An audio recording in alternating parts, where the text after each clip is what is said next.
Hey guys, welcome to video 4 in this sequence on our defensive ground position. I'm Sensei Andy from Kendo Martial Arts Knox, and thank you for joining me. All right, so in the first week we looked at our basic position of our what we call our defensive ground position. Week 2 we looked at how do we stand up from the ground. Week 3 we looked at another version of standing up from the ground that will give us a little bit of a halfway point for some less athletic people.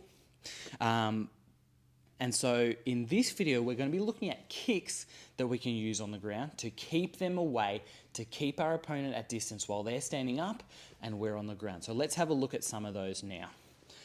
We already spoke about the first and the most basic kick from the ground, where I've got my legs in close, line of defense number 1, I've got my hand up, line of defense number 2, ability to move my head, line of defense number 3.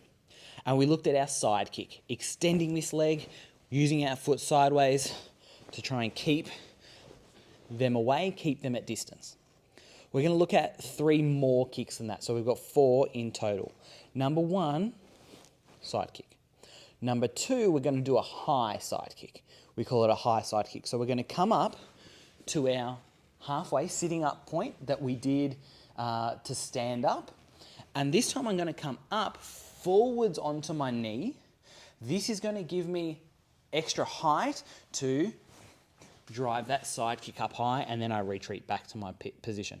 I'm going to come up to this halfway point, up to my knee, kick nice and high, and I'm back down. So this one is our high side kick. I'm trying to keep them away, a little bit more reach, a little bit more height. Maybe this time, maybe here, I'm just aiming for the legs. Maybe up here I can aim for the body or even the head if they're leaning down towards me, okay? So that was number 2. Number 3 is going to be a low side kick with our bottom leg. So here I'm going to do that same thing, come up to this halfway point. I'm going to use my bottom leg to lift my hips up off the ground and kick out from here. Now, common mistakes with this one is that people don't come up onto their hand because they think they're just trying to get that kick out too quickly, or they're trying to kick from down here. And that doesn't give you very much reach. So I want to come up on a hand. I've still got my hand defending, so I can kick with my bottom leg there. Another way you could use that kick is you could use it to lead into your stand-up. So I can come from my defensive ground position, sit up to my hand and my foot, kick, and straight away, without even putting my hips back on the ground, I can stand up and get away.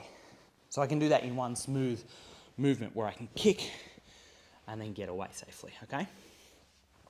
And of course, kick number 4 is going to be a switch roundhouse kick. So now we're going to start to look at what if they change the angle on me. So far in these videos, we've only looked at if they're straight in front of me. So if I use the camera, if they're straight in front of me, I can come up or use my bottom leg. Now we're going to look at what happens if they start to move around behind me. Now let's kind of define the terms here again. If I'm in my defensive ground position, anything from my feet around this side, I would call in front of me. And if I'm moving my feet this way, I would call that going forwards. When they come around this way, I would call that behind me. And when I move my feet this way, I would call that going backwards.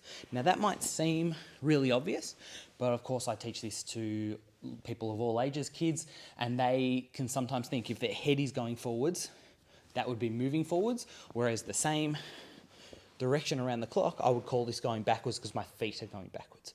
So just to outline that difference for you there as well. So now, what happens when they start to move around to my back? We're going to use our kick to keep them away, but I can't really kick them with a side kick and push them away with this top leg or even the bottom leg. So what I'm going to do is I'm going to switch sides and bring my roundhouse kick up and around. Let's look at that again from this side. They're starting to come around to my back. So I switch sides, and then I can bring my roundhouse kick through. Switch sides, my roundhouse kick comes through. And I can even do that with a hip lift like we did in our high side kick if you like.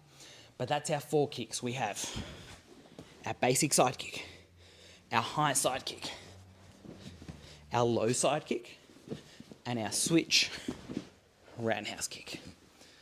Hope you enjoyed that video. I would love to see you guys practicing those kicks. Next week we have a little bit more about movement because like we talked about, we are only on this one plane so far.